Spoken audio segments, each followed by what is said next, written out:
get started, I want you guys to know that this is something that we very rarely get to do.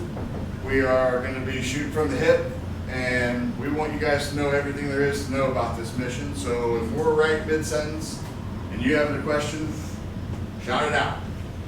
We would rather answer questions throughout this whole thing like a conversation than have a lecture followed by a quiz.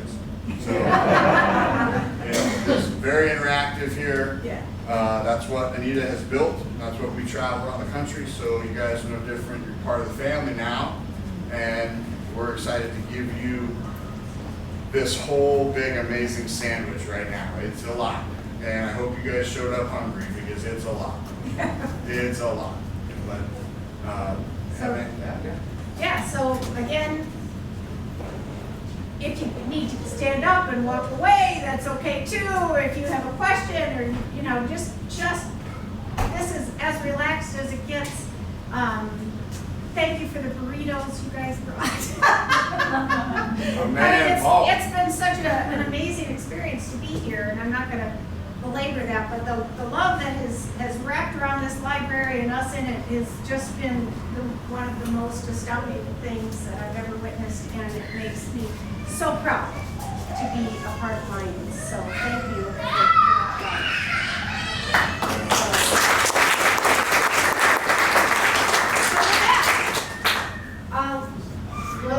We'll kick off, and we're going back and forth. We're going back and forth, so all good. All right? Absolutely. Who's that skinny guy? You. So I was still in high school. I was just beginning my junior year of high school when 9/11/01 happened.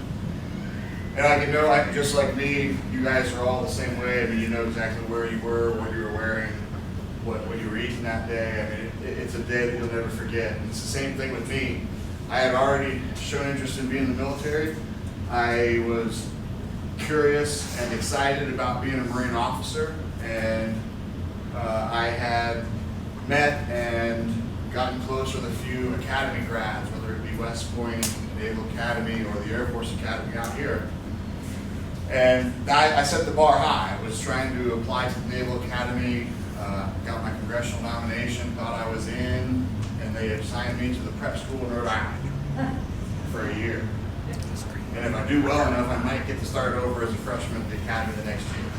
And that didn't sound good because I wanted a 4-year commission. I didn't want a 5-year commission.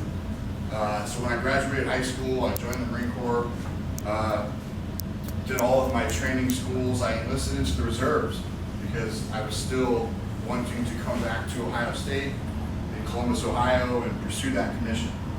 And all of the training schools were great. The Marine Corps is really great, just like all the other branches are, to get you amped and ready to go. And at 20 years old, 19 years old at the time, I was not upset when Lima Company, 6 months after I checked in with this unit in Columbus, deployed to Western Iraq, their first deployment since Korea. I was not upset about that because I had just come off the heels of all that training. And at that age, we were ready to get some, okay? And I was too.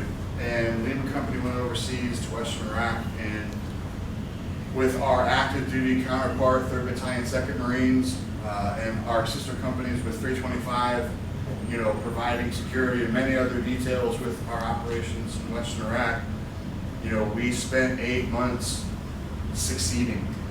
Everything that we did was going as planned.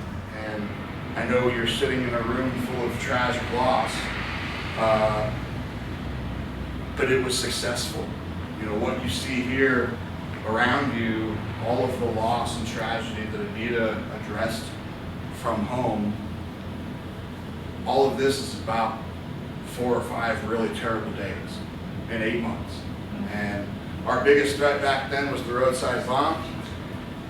The insurgents that we were fighting, a lot of people are fascinated when I say that we didn't fight many Iraqis. We were fighting Jordanians, Syrians, everybody around Iraq. We weren't fighting many Iraqis. They didn't want to fight. But the roadside bomb is exactly what they resorted to. They didn't want to fight us face to face. They would rather bury a bomb in the road. Hopefully we come across it and it does some damage. And unfortunately, despite our best intentions, Lyons Company hit two of the biggest. And it was two really, really bad days. One of the two was my vehicle here. That's about as bad as that picture can look, because that's after it burnt for about 2 days straight.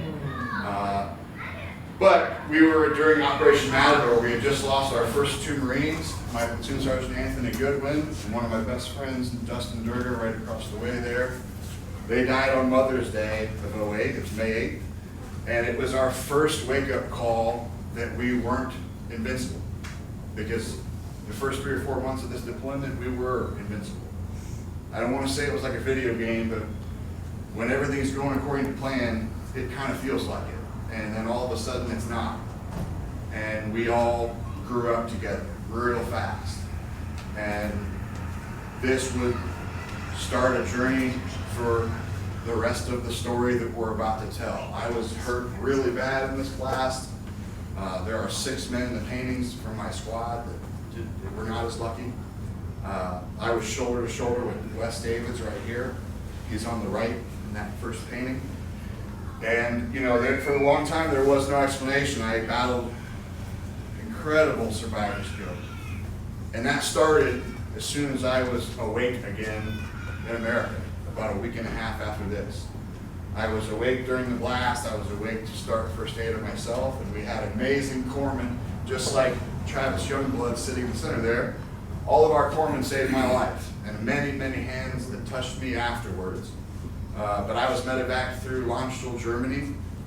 Got to speak to my parents on the phone somewhere during that. I was not coherent enough to remember that. But I woke up at Bethesda Naval Medical Center with my family all around me and was essentially informed about this incident for the first time. And she's at home receiving the news, and that's when she begins.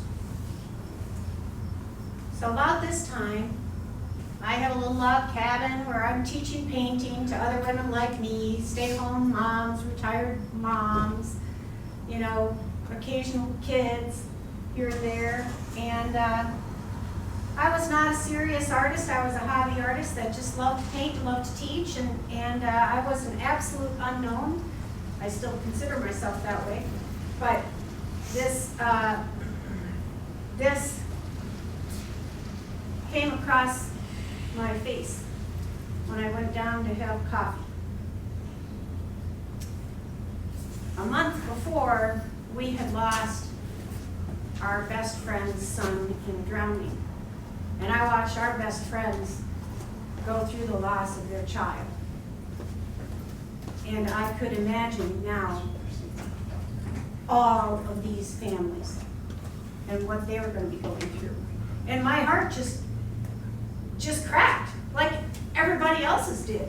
You know, I was not unique in my grief, though. It was a pall over all of Ohio, because they were a Marine Reserve unit. They were mostly homeboys, although there were people from other states. They were mostly homeboys and a bunch of college kids, and I wanted to do something, but I did not know a soul. And watching my own best friends and seeing total strangers walk into that private space and try to interject themselves, I thought was rude, and I tried to protect my friends from those people. And I didn't want to be interjecting myself into this space because I didn't belong and I didn't know anyone. And as much as I wanted to help, I thought, that is not my place, it is not my space, and I have no business being there. So I just cried for them and prayed for them and wished I could do something, but that was the end of that. Until a couple months later, I was awakened in the night. Now here's where it starts to get a little strange, so you've got to take what you can and leave the rest. I was awakened in the night and I sat up. This woke me up. I was not asleep, I was awake. And this thing that I saw is what you're surrounded by. And it was hovering in front of me, and I saw people walking in and around these paintings, and I saw their boots in front and an ever-living candle. And I saw this whole thing in the Ohio State House Rotunda. And I knew it was the Men of Lima Company. I don't know how I knew it was the Lima Company. It was just like it was downloaded just the way everything else was. So you can see, that's about as true as I could have reproduced what I originally saw. And I tried as much as possible, whenever I could, to stay true to what I was being shown.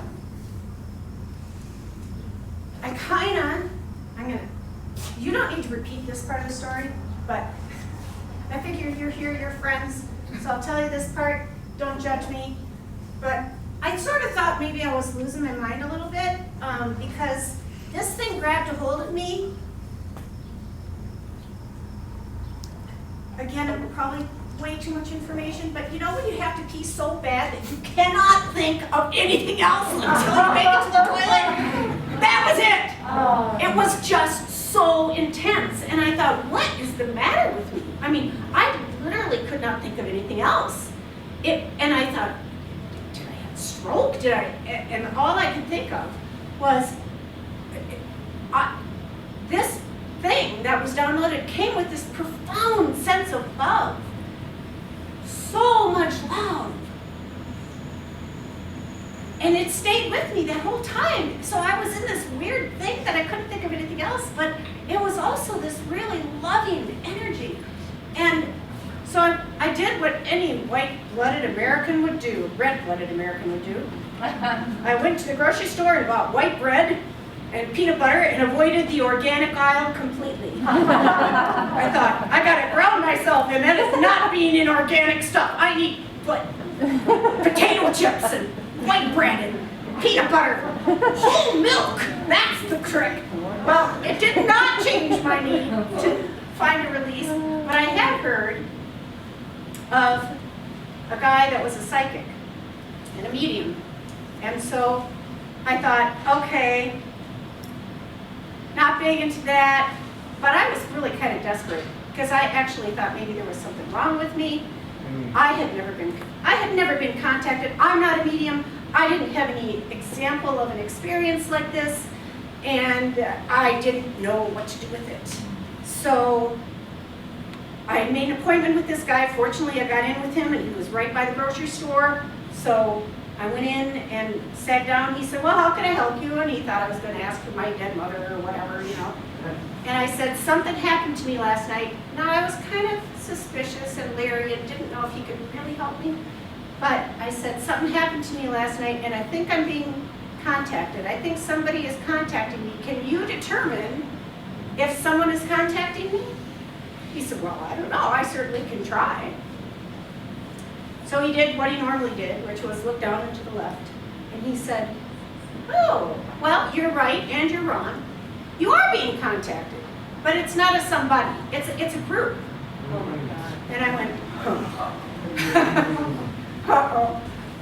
And they keep saying this sentence, we're brothers, but not by blood. He said, now that doesn't make any sense to me, but they're repeating it over and over. Brothers, but not by blood. Brothers, but not by blood. And I thought, oh my gosh, it is the Men of Lima Company. So I said, are they Marines? And he said, oh, they're waving flags at me. He says, yes, she's got it. He said, they want you to make something. They want you to build something. And he started to go like this. He said, what did you see? I can't quite make it out. But my hands are moving kind of. What did you see? I said, don't worry. Let's not get into it. Tell them I am sorry. They made a mistake. I am not the girl for them. I am not capable of doing this job. Absolutely. I'm sorry. He said, well, you don't have to tell me to tell them. They're here. They're talking to you through me, but they're talking to you. And I said, I'm more comfortable talking to you than to them, so just tell them, no, I'm sorry. And they said, no, I'm sorry. This is not a mistake. You're the person that's supposed to do this, and we would like you to do this, and would you do this? And I said, no. I am really sorry to disappoint, and I'm sorry. I don't have the money. I don't have the skill. I don't have the space. I don't have the connections. I would never be able to get it into the Ohio State House. I am just completely unequipped to do this. And their response was, we'll take care of everything. Oh my God. And I said, yeah. So Anita, did mentally, visually decide, what was your part Oh, of it? it grew about 1,000 times. I mean, So it was like, I had never really been in that kind of, I felt like I had one foot on one space, one plane, and another foot on the ground. I wasn't quite sure how to navigate between those two, because sometimes I was, it was, but let me say this, it was beautiful, and it was loving, and it was peaceful. So I never doubted anything about the origin. I felt the love was so powerful. So they said, I said, no, sorry, can't do it. And they said, well, can you just draw it? Can you just draw it? And I thought, well, okay, I can agree to that. That's a small request, right? That was a trick. I'm telling you, that was a total trick. Because once I drew it, something from the heaven realm became something on the earth plane, and it started. And it kept going, and I couldn't stop. So I was able to get in touch with, I contacted all the families. I went down to Lima Company because I figured I was looking for an out all the time. Any way I could get out of this thing, I wanted to get out of it.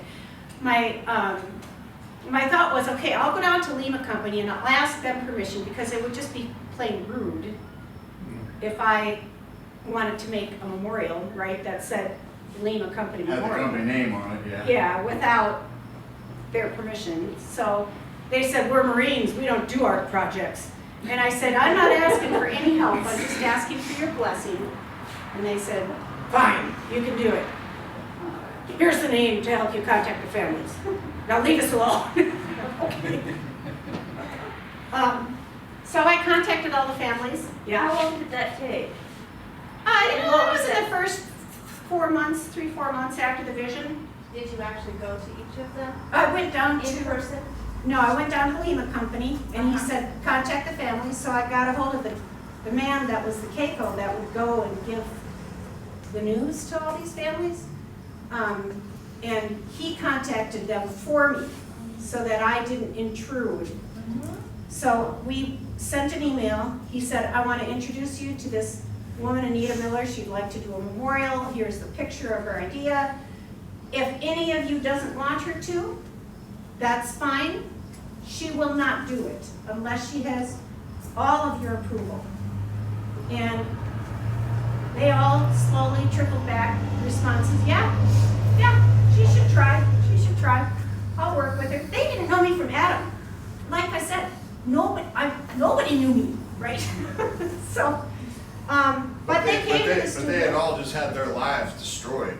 Yeah. I mean, I just want you guys chronologically on a timeline during all this work, you know, trying to get a hold of the families and all that. They were raw. It was within the first 6 months. Yeah, they weren't on this earth yet either. They were numb. So I contacted them, and they started sending me photographs of their sons, and I would try my best to pick out the one that spoke to me, that I felt they kept rising to the top. And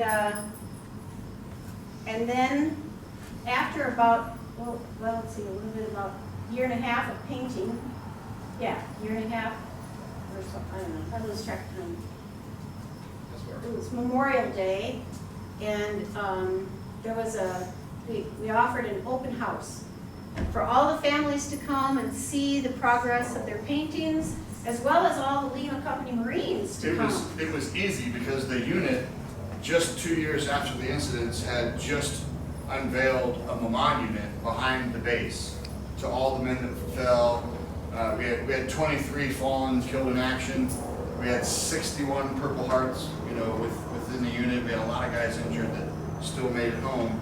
And they unveiled this monument on Memorial Day weekend of 2007.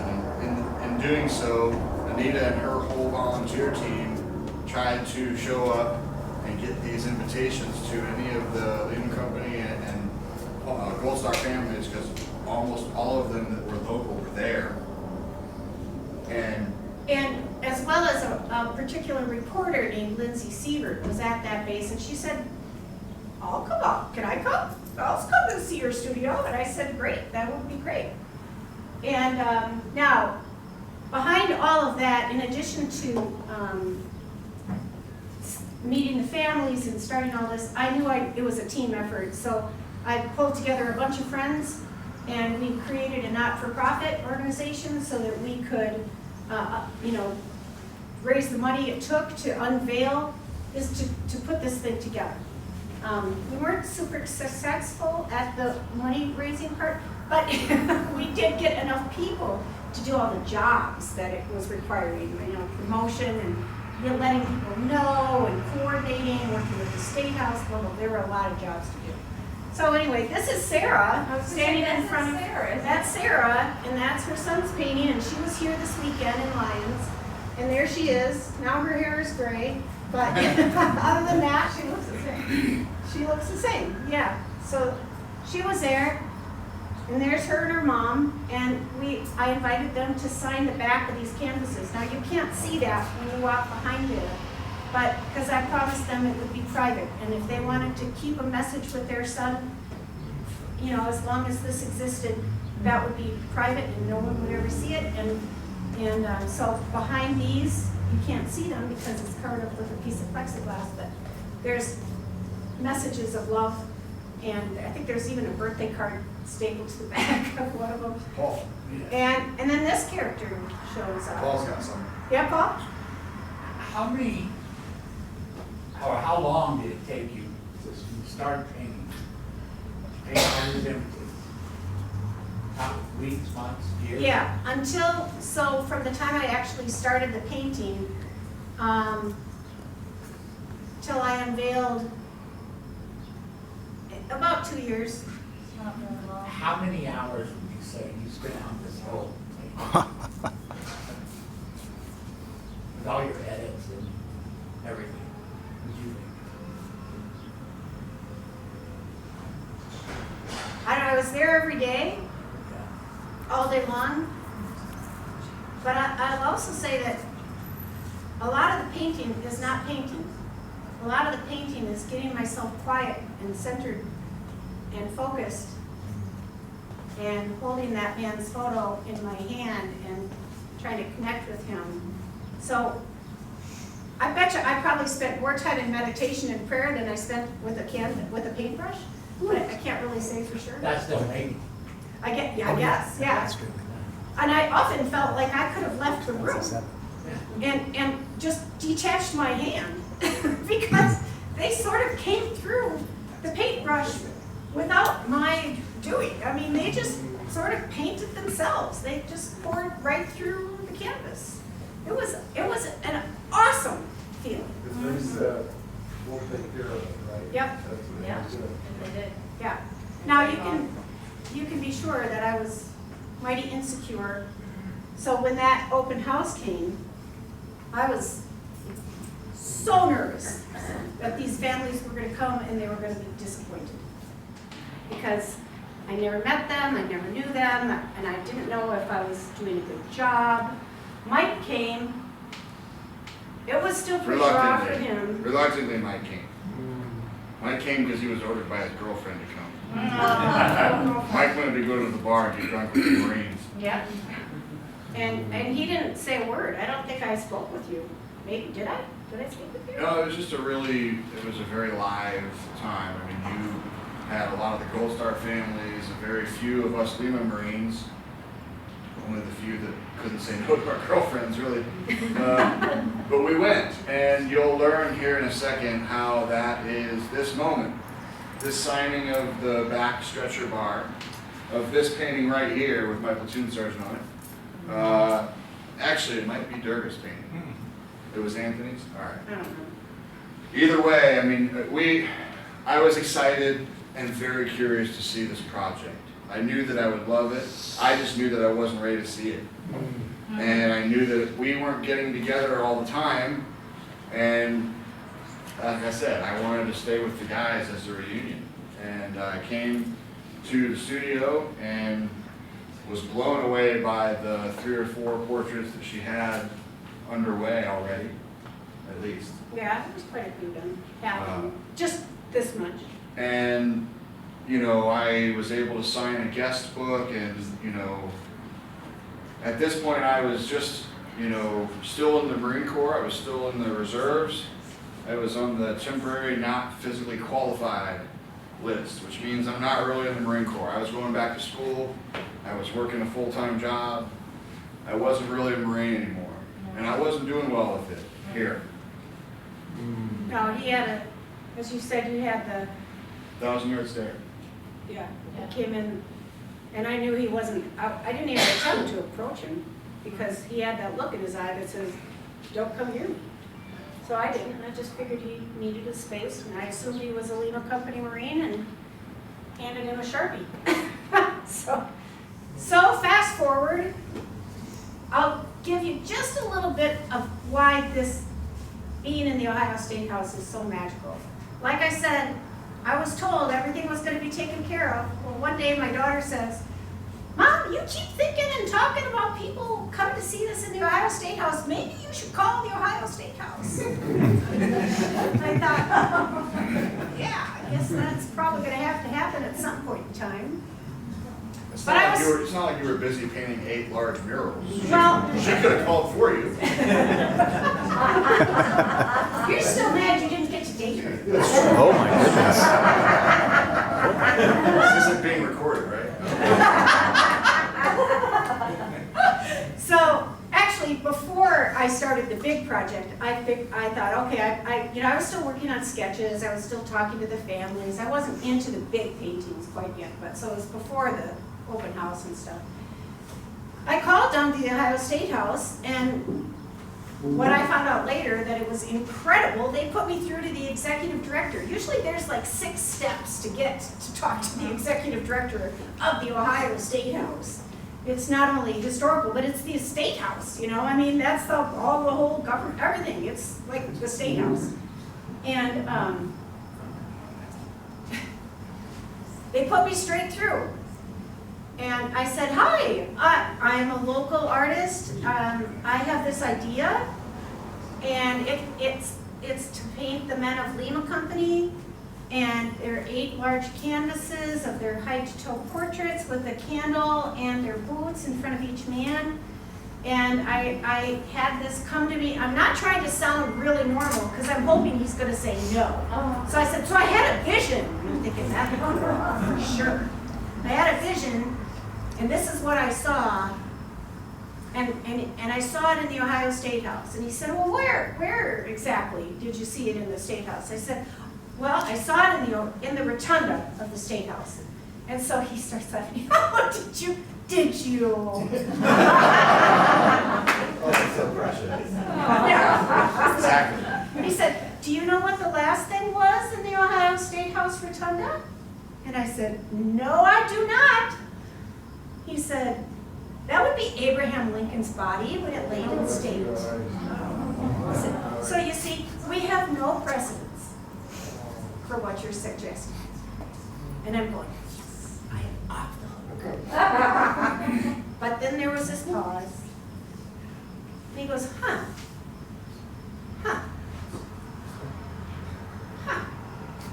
Do you have sketches? And I said, nah, not really, not yet. He said, huh. You know, there's steps I have to go through. And I said, I'm sorry? He said, there's steps I have to take to get it in. So when you're finished, you got to get to me so I can go through the steps. And I thought, that just sounded like an okay. And then I was really bummed because I thought, crap, now I have to do it. So that's when the large paintings started. Fast forward 2.5 years later, Memorial Day weekend of 2008, 10,000 people were at the doors, and the National Guard and medic tents and all kinds of stuff was there because they were expecting riots, and John Glenn came, and the president was scheduled to come, but you didn't know, you had to have 2 agendas, in case the president comes or in case he doesn't come, because that's a part of the Secret Service thing. So he sent his, who did he send? Who was that guy? Some guy. He sent some guy. He sent the assistant commander of the Marine Corps. Okay, he sent that guy. Yeah, which was a big deal to In him. his stead. Yeah, nobody knew, nobody gave a shit but us. We all stood up. And I'm like, oh, there's another military guy. You Yeah. know, I'm clueless. I have no idea. So we unveiled in the Ohio State House, and it was there for 6 months. And we were still just a bunch of volunteers, right? And just doing the best we could. Went, you know, from there, but then somewhere along the line, and I never knew how it happened, but I got a phone call, and they said, this is Glenn Beck with CNN, and we'd like to do a story on you. And I didn't really know who he was, but I knew what CNN was. He was in CNN back then. And so he came to the studio, and they sent a TV crew and people out to the studio, and they interviewed one of the moms, Durga's mom. No, not Durga's mom. Where'd he go? Pat Marie. Oh, Pat. right here, right. Gerder's mom. And so they interviewed her, and then it got into the national news. So then we got word from the National Museum of Marine Corps and from some other big museums. So all of a sudden, after it was done at the Ohio State House, we needed to get it out to these other places. And Keep in mind that the first 4 years of this, early on, you know, these were lengthy museum stays, 6-8 months a year. You know, they were very lengthy, you know, programs where, you know, her biggest hurdle once this amazing work was done was getting them from place to place. and it was like Sean, who's the guy in the back there with the camera. Hello. Sean was one of the original volunteers who came to the studio because his best friend, I should let you do the talking. That's His right. best friend Dustin, or a very good friend Dustin, was one of his friends, and he did a random Google search, Name a Company Memorial, and he found my website and called me and said, "You actually doing this?" And he said, because Justin was my friend, and I said, "Cool, could you come to the studio? Because I don't know him, and I'm supposed to paint him." And he said, "Sure, I'll come." So he came, and he's never left. So Nope. no, he's still there. Yep. So all of a sudden, it got word out, and the owners of R&L Carriers heard about it, and they came and looked at the exhibit, and they said, "We see what you have here, you're not doing it well." I thought these needed to be steeled. Really smart. They were a massive undertaking to take up and put down, and they took us a crew of 10, 8 hours to do it, because each piece was individual, and it was just a nightmare to put them together. They said, "I think we could remake these frames for you out of aluminum, and we could get this, we'll take care of the trucking, and if you want it to go someplace, you just let us know where you want it to go. And here's some seed money, because you're probably gonna need somebody to take it around." So, And after all the hard work was done and all the problems were solved, I got to come in.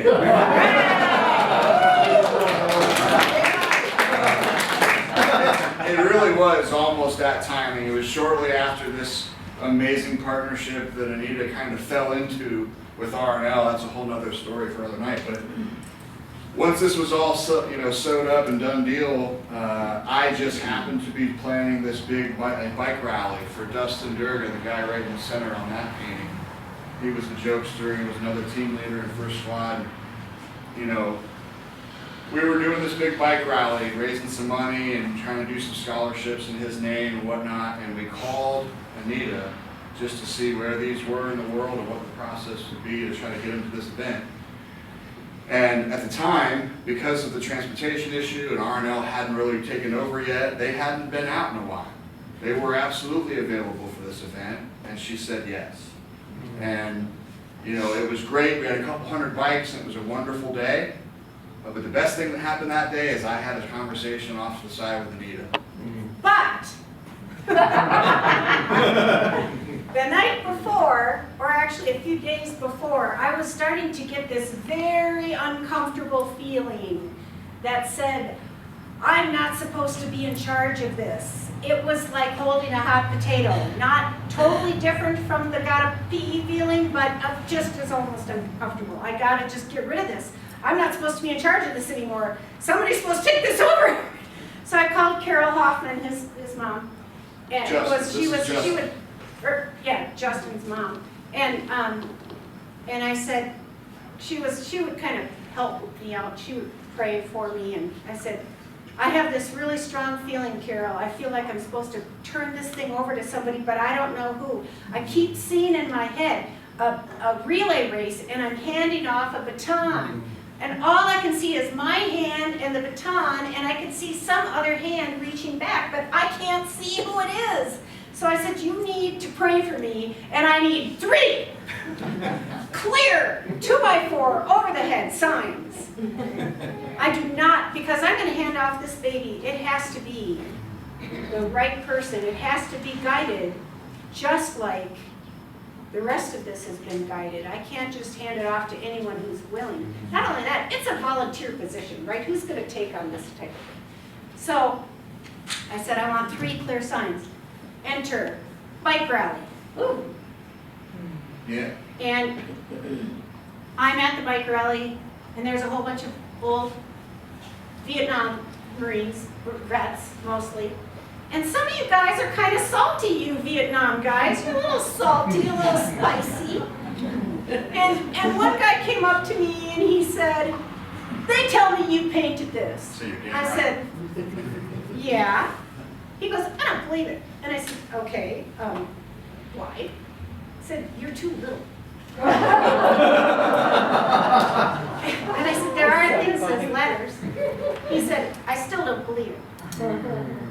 And I said, okay, well, how about if I take my phone and scroll through the pictures without even looking, and I put my finger, and you see a studio picture of me working on this painting, or something regarding this painting set. Will you believe it? He said, yeah, that will do. So remember when iPhones, when you did that, and all the pictures would go like that? So I said, okay. And I went, and I touched it, and it stopped. And lo and behold, what do I see? But a stretcher bar, and his signature is on the stretcher bar. The same guy. Like up close. Picture. The same person.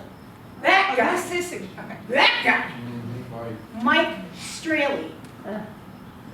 And I thought, well, that kind of feels like a pretty clear 2x4 over my head. So then I started talking to him a little more friendly like. I said, you know, so I'm thinking that somebody else is going to need to be taken over this thing. So you already knew. Well, no, that was one. I wanted 3 signs. Yeah, but he was, we well, had yeah. met, not really in like more than just a meeting. Okay. And It you know, was- she was there with us all day. So you know who he was. I knew who he was. He had called and asked to get the paintings, and we had to coordinate that. Okay.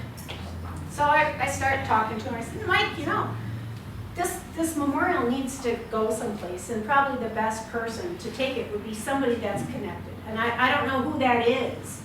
And maybe you know of somebody that would be a good fit for that, or maybe you know a family member that would be a good fit. And he's just sitting there going like this, going like this. He goes, it's kind of like you're going to pass the baton. I thought I had offended her because she looked at me like she'd just seen a ghost. And I was just letting her know that I understood what she was asking. And, So I ran out of the circle and I ran back to Sean. I said, Sean, I think we found the guy. And the third sign came a few days later when we had our first meeting at the Brewston, and I said, I don't know, are you really ready for this? And you said, I can do that. I can be that guy. and I kind of feel like I don't want to drop this baby. Like I'm a new dad, just holding a baby, and I don't want to. It was just a big ask. I mean, Yeah. and I wanted to help and decided to help. I said yes to help before I really thought that through. You know, I've had a complete 10-year journey with this, and the veterans that are in the room, you will absolutely understand that journey. You know, I said yes, and we got to work. I got to know Anita better, I got to know Sean better. I had already, unfortunately, gotten close to a lot of the families, so that box was checked. But all of a sudden, we plan a few events, we get this thing rocking and rolling, and all of a sudden, I'm on location at the venue, and I got to actually do this. And for the first better part of a year, I would say, I was really good at standing out there, telling you really good stories and getting you really amped up to see this amazing tribute, these 8 large paintings. And then I would kind of send you on in, because I didn't like being in the circle. I mean, the biggest compliment that I could ever give Anita was, it was tough to be around them, you know. It would have been a lot easier to do this and to jump on Anita's team if she did a really shitty job painting these guys. And I apologize for the language, but it just would have been easier if she didn't nail every aspect of my guys, like to a T. So I've just, you know, it took a better part of that first year for me to kind of get my feet wet and be okay with being around this. And you know, I just want you to fast forward here with me, you know, a full decade, and, you know, well, we'll call it 8 years, because this year's a decade for me. Fast forward 8 years and about 275 or 80 events, and all of a sudden, the COVID pandemic took my full-time job and Sean's full-time job and a lot of people's therapy and just yanked it out from under us. And all of a sudden, we went from doing 30+ events a year to sitting on our hands in Columbus, Ohio, wishing that this pandemic would hurry up. And it sucked. It was bad. I had done so much recovery, so much growth, so much healing in 8 years, I thought I was fixed. I thought I was pretty good to go. And then all of a sudden, when that rug gets ripped out from under you, I had a pretty rough 2020, guys. I just did. 2021 was a little bit better. 2022 is going to be epic again. We're grateful that this engine is running again. But it was an eye-opening experience for me to really throw the rest of this energy in and really continue with the long haul, because if I've had a tribute traveling with me for 8 years and just constant reaffirmation of awesomeness with what we're doing and all this good juju, if I can slip back that quickly, come on. Come on. So, the pandemic has motivated us greatly, and you know, I want to back up because a lot of what I'm talking about now really revolves into our chapter 2. You know, there is a full decade in between the unveiling of Anita's amazing 8.5-foot portraits and this life-size bronze sculpture here entitled Silent Battle. 2008, 2018, okay? And just like me, being very well aware of my issues and just very much, you know, outwardly trying to reach veterans with this amazing thing, me and Sean are kicking butt on the road, event after event after event, and year after year, during the busy years, 2012 to 2018, 17, we were busier. It was amazing. But the one constant thing that we couldn't control, each year we were meeting more and more, I mean severely struggling veterans. You know, that, you know, really affirmed to me, I'm not alone, they're not alone. You know, it lit a fire under us. And we would report that back. to Anita over these years, and we would talk about different ways to address that. How can we get involved? What can we do? And then comes this guy, Brian Zimmerman. He's a first Gulf Army veteran. You know, Brian didn't lose a lot of his brothers in combat. Brian also saw just a lot of ugliness where the enemy was conquered so quickly. And it's just all ugly. War is ugly, guys. And, you know, he had demons like you wouldn't believe. And by the time we reached Brian in 2014 or 15 in Minnesota, you know, it was kind of like the straw that broke our back. And Anita, who had been really putting some thought into how we can do this, was very much urged when she connected with Brian. And they bonded, and they were able to craft just the vision of how the heck do we want to put something physical in this space to address this issue. And So Mike and Sean does as much connecting as Mike does. He does it in a different way, but he is just as crucial to the team. He would spend hours on the phone with this guy, and he asked, could Anita talk to you?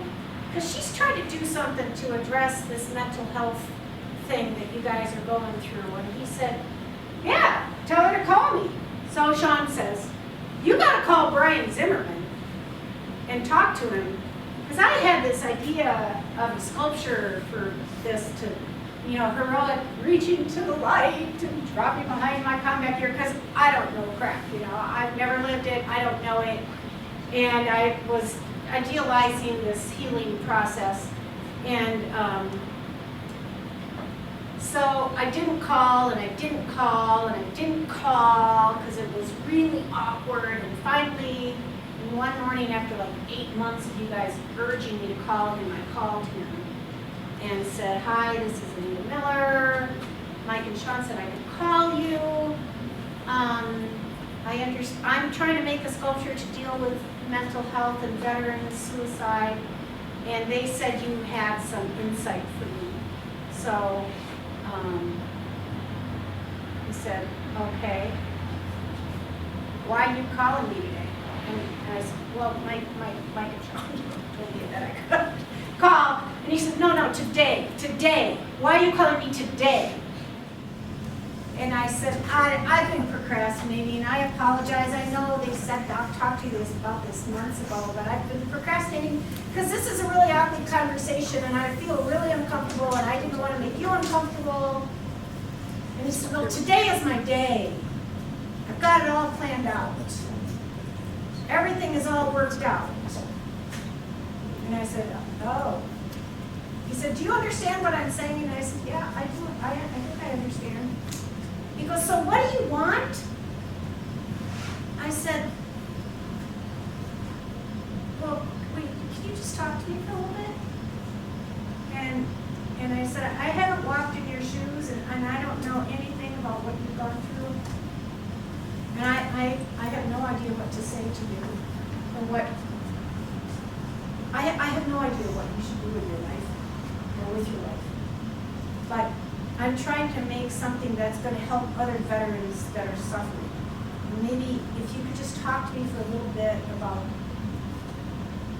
what my idea is, and if it might help or not help. So I said, so I have this idea, and he said, okay, go ahead, what's your idea? I told him my idea, you know, reaching to the light. He goes, that is shit. So, oh yeah, I should have put that warning on this sign. Sorry.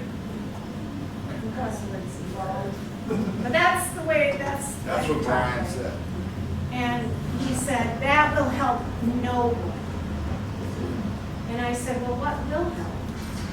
Tell me what you're experiencing, what will help? And he said, well, I'll tell you, I saw a lot of terrible stuff during my deployment, but the thing that I can't erase is my friend, after I came back from a mission one day, we had lost several guys, and my buddy was leaning against the wall, holding the dog tags of our friends that had died that day. And that is the thing that haunts me, and that is the thing I can't get rid of.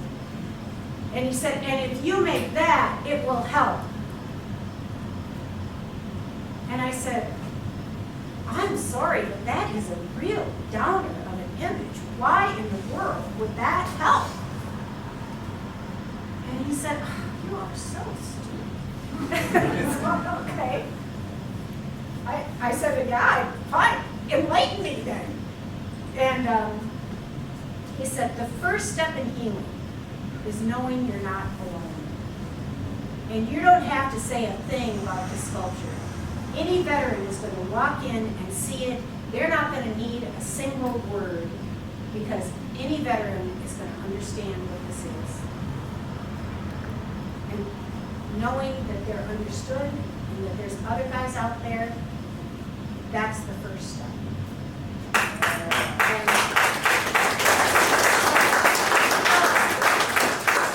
I said, you're convinced this will help. You're sure this will help. He said, yes, I'm absolutely sure this will help. And I said, okay, what would you do to help a fellow veteran who's suffering? Would you do anything? What would you do? He said, I'd do anything. I said, really? Really? You'll do anything?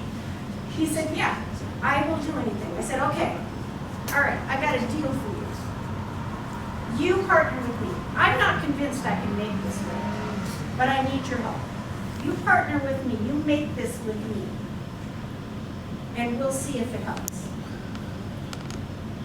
And he said, did I tell you this was my day? And I said, yeah, you did. And I'm not telling you. I'm making an offer. And you can think about it. I don't know what you should do. And if you think this is, but if you actually think it could help, then don't you kind of feel like you gotta try? He goes, I can't make that promise right now, but I will think about it. And I said, okay, just call me back. Let me know, and otherwise I said, I don't think I can make this without you because it's kind of your image and I can't do it without you. So if you think it's gonna help, then work with me. If you don't, I gotta look for something else. And so he hung up with me. And about a week later, I got a call. He goes, well, I'm still here. I said, I'm really glad to hear your voice. And he said, I did not want to be the poster child for veteran suicide, but apparently I am the poster child for veteran suicide. I will help you, and I will speak to my fellow veterans, and I will claim that is my trouble and my problem, and maybe it will help someone else. And he did. And he spoke to his friends, he spoke to his communities, he got on with the news station in Minneapolis. He got so much word out there, and he became the go-to guy if a man was struggling. And every once in a while, I'd get a call and he would say, Anita, I saved another one. So. Yeah, he was right. I mean, he was right.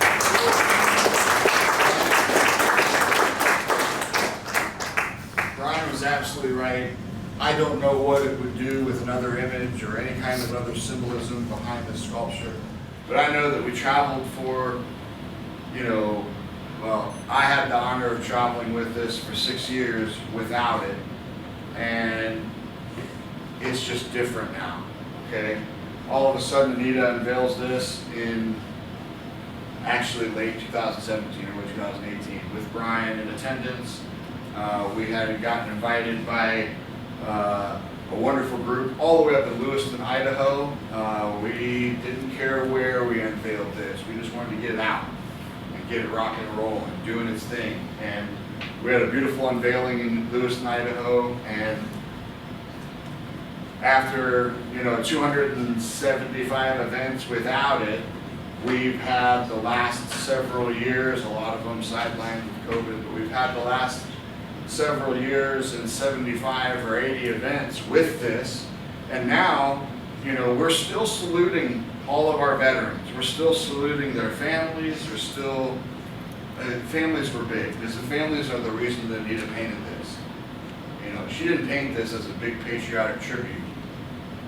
It became that, but that wasn't her driving goal. Her driving goal was, as a mother, to work with the other moms and dads to try to find which way is up after their world was just toppling. And she did that. And then all of a sudden, she's an overachiever. She moves out to Colorado, starts working with clay sculpture and other, you know, physical stone carving, everything. And all of a sudden this unveils, and the vision that they had together starts working. And I just want you to know that there is something powerful and something that I can't describe that happens within this space. It was happening with just the paintings. It happens with or without Sean and I in the room, kind of dictating and guiding the situation. It's like a living thing. These guys, it's almost like you're ready to walk off the canvas and start talking to you. And in some ways they do, okay? Sometimes they won't shut up, all right? But it was just a different dynamic. It didn't change anything. We thought it was going to be a great addition. We thought it was going to be a great thing to see what it could do. None of us thought that as soon as we unveil it, it's going to step into the driver's seat and take charge and start driving the ship. And it has. It absolutely has.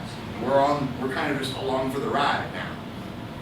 Coming off the tail end of the pandemic, and you know, this issue was staggering 3 years ago. It's worse now. And it's not because there's not great people trying to help and great programs out there. It's just the times. It's been a rough couple of years. And now we spend a lot of time molding and affecting and impacting these veterans, but veterans are stubborn. Veterans are amazing at bonding with each other, but as soon as we start talking about any sort of mental weakness or any sort of feelings we might have, because we don't like feelings, we're really good at pulling that ripcord and ejecting. We're good at getting out of the situation. And when Anita spent 2 years of her life to do this, and it unveiled, and all of a sudden it's traveling the country, it made it impossible to work around it or move around it. You know, we put it right in the middle of the freaking room. And you can't. And there's something about it that is all of a sudden, like Anita said, and Brian absolutely promised, if we're not alone, there's some things that can happen there. And a lot of the struggles with our veterans, myself included, is that camaraderie, that tribe that we've belonged to forever. And all of a sudden we're not in that tribe. We feel like we've got our tribe of friends, and it's just not the same. Nothing will ever be the same.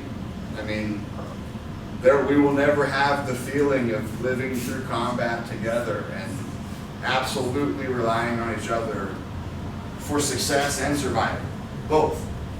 We will never have the bond and the camaraderie of tactically bounding along the wall while my platoon sergeant, hillbilly as it was, walks up the center of the road without even his weapon in his hands, slung on his chest. And he's got an American flag bandana draped around his neck. And there's rounds skipping up along the pavement where he's walking. And he's just pointing, barking orders, keeping us safe. We were scared to death. We were excited to do what we were doing. We were excited that we were able to use the training we've got. And it was going really well. But what a calming icebreaker. What a calming, we would have run through a brick wall.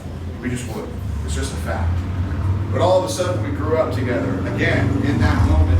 And you fast forward years later, and that's not something that will ever be replaced. And it won't be matched. And some of us struggle with that. And all of a sudden we've got this exhibition that travels the country. And we don't make any of our program. We don't make any of our own therapy tools, any of our own retreats, camps, sessions, nothing. That's not our baby. That's not our place. There's amazing organizations that have got way smarter people than us doing exactly that. What we are good at is connecting. Going town to town, city to city, 30 times a year, and you'd be surprised. It's happened here in Lyons. You'd be surprised. There are veterans that live in a town of 2,000 people that have been doing business together for years that have never spoken about military service in their life. And when we come to town, we're good at changing that in a hurry. We're good at changing that. We get people rallied in here. It's something the juju start. I don't know. I can't explain it, but it happens. And it happens every time. Whether we're in a beautiful library like this or we're in a pole barn at a county fair, it happens. And it's pretty cool. We're able to connect veterans. We're able to use the programs that are out there that veterans like myself, admittedly included, I go to the VA. I get my treatment from the VA. I've never accepted any mental health help from the VA. And there's a lot of others that are like me. Why? I don't know. Because it's great help. It's great help. And now I do. All of a sudden we've got this. We've got all these tools. We travel the country and it's like we have this tool belt of help for veterans. And there's something about Anita's exhibition, something about Anita's work that is disarming for the veterans that are just as stubborn as I am. Some of them quite a bit more than I am. And for whatever reason, the same tools that they're saying no to from the VA or any sort of official kind of clinical setting, they're gladly accepting from us just because we have them.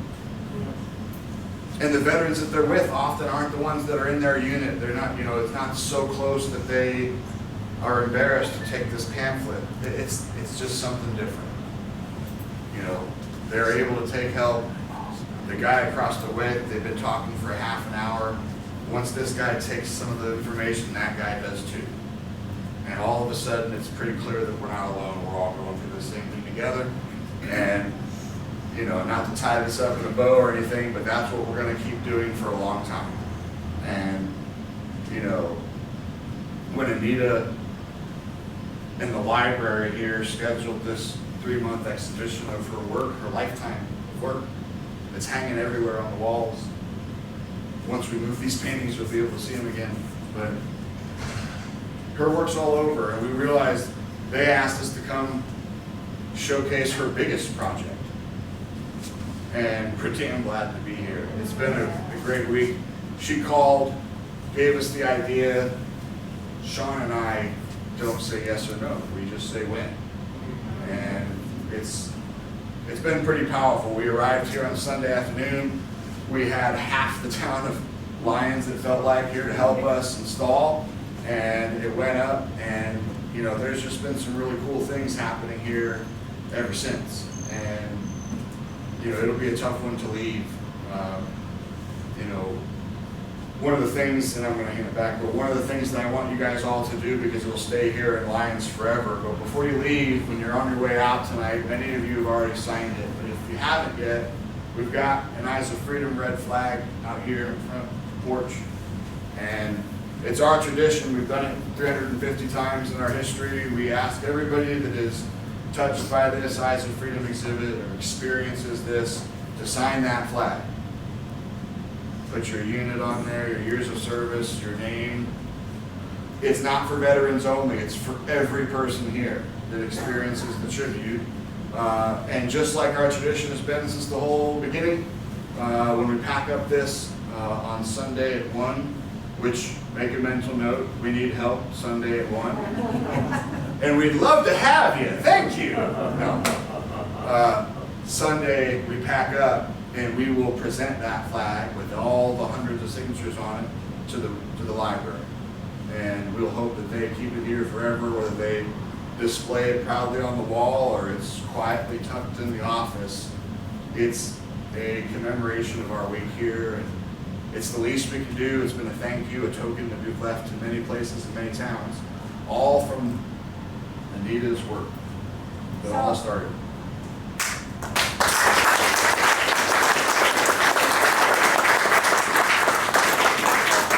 So I have a favor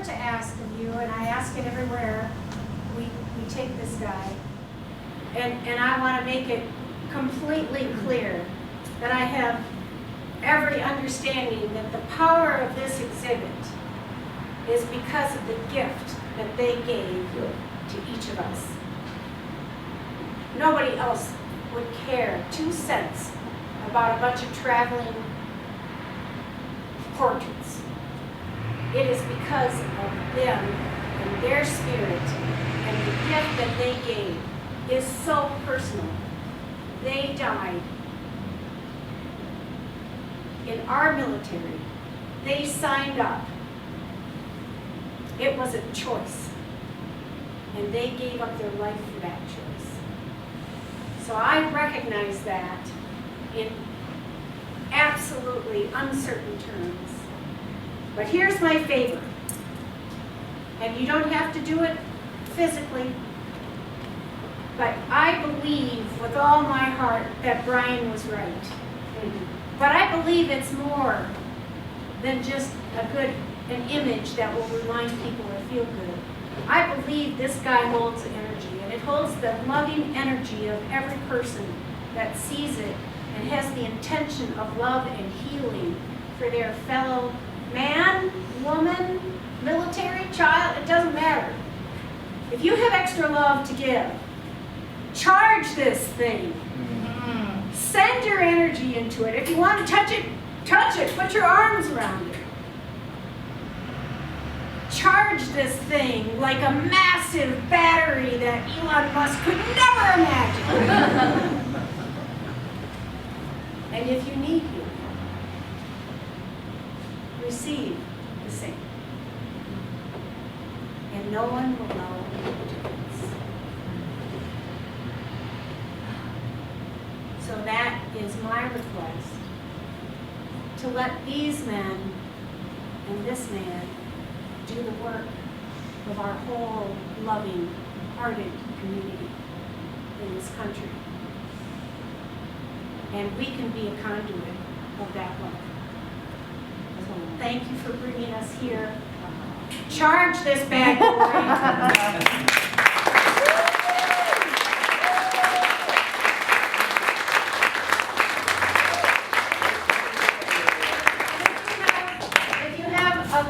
Someone that you know that needs love or has served in the military, or if you just want to give a good wish or a blessing or put a name down, we've got Sharpie markers and blank dot tags, and you can leave that with that and it'll travel. Please do. So- Before anybody goes anywhere, I'd love to know if anybody has any questions and answers at all. Because we're And we gonna, can also kind of mingle, and you can spend a little time looking at these guys because you haven't really had a chance. Adesha? Can you ascertain about how many suicides since Iraq, or how often? I do not know the answer to that. Maybe Johnny does. Do you know? What I do know is that 4 times, if you know how many people have died in the Iraq and Afghanistan wars, 4 times as many, I think, 4 times as many have died of suicide since they returned. Well, my understanding is 167,000 Vietnam vets have committed suicide, and 102,000 Serbians died over there. And someone told me that the suicide rate from the Middle East is much, much higher. Which it is, 4 times, it's 4 times. What you just said is about 1.5 Yeah. for Vietnam era. So So it's 4 times for the Mideast course. So if there were 200,000 guys there, you're saying it was, Yeah, it would be 800,000. I think it was 170,000 died in combat. I think that's the number, I remember 170, 175. So it's almost 800,000 have died through suicide since then. too many, I can tell you that. Yeah. Thank you. There's Thank you. studies that have been done, 22 a day, 20 a day, 17 a day. Those studies, a lot of those are older, Vietnam and Korean War veterans and stuff. Thank But it is, it's just a problem. It's a huge problem, and, there are great people working on it. And we were talking with Johnny last night. She did a great job presenting about post-traumatic stress, veteran suicide prevention, and it was a great session last night. And one of the things that I had to admit, I had to say it, because it's true. We've gotten to the point where the help is there. And the veterans need to start taking the help. It can't always be, it's not me, it's not me, it's not me. It's not there for me, it's not there. It is there. And we just got to get ourselves in a position to maybe be open to that. I know that it's difficult. I mean, I still, like I said, I'm still a work in progress. But, you know, the help is there. And I would just challenge anybody that's going down that road that, you know, I know it's tough to take that first step, but you'd be amazed. Yeah, you'd be amazed, you know, each year looking back, it's occurred. So, you had a question back there first? No, I just a and then comment, me. you know, I do hospice work and a lot of education, and Deborah Grassman was a nurse for the VA, and she learned through 10,000 dying veterans. And she started Opus Peace, which is a nonprofit, and one of the statistics. What was the nonprofit? It's Opus, O-P-U-S, Peace, but tremendous tools and very easy, very accessible. A lot of therapists are there. You know, the veterans are ready to sign up, but they're not available. So these are just really, and free, you know, they're affordable. There's just free videos and support. But, you know, the Vietnam War, more men and women died after the war, post-suicide, than during the war. And sadly, in 2022, those statistics with these words are still high and way too high. And the biggest problem is returning home, and you can let it begin with you. We can learn, we can bridge the gap. You can become that aid to help that veteran know what links and who to talk to and where to go to, because they want to be with their comrades and they'd much rather be back at that familiar place. So I just love your message of do your part. We're all responsible and we all can make a difference. And to just capitalize on that thought, Johnny is going to talk tomorrow night again about mental health, and if you'd like to know more about how you can do your part, she will be talking tomorrow night at 7 o'clock. So, and actually what we're going to do tomorrow night is it's going to be sort of a roundtable discussion. So there are no experts here. You know, there's people who've lived through stuff.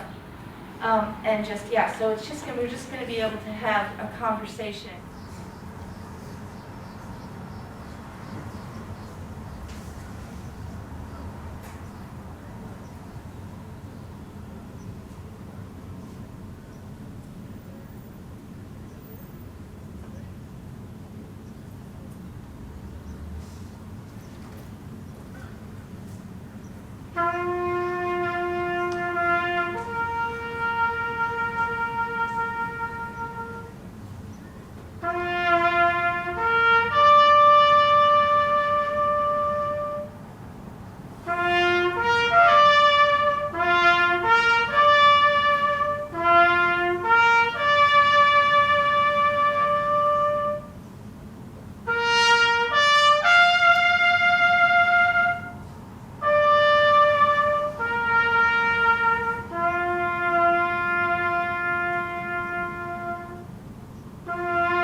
Big thank you to Rudy, who has been playing taps to end our evenings this week.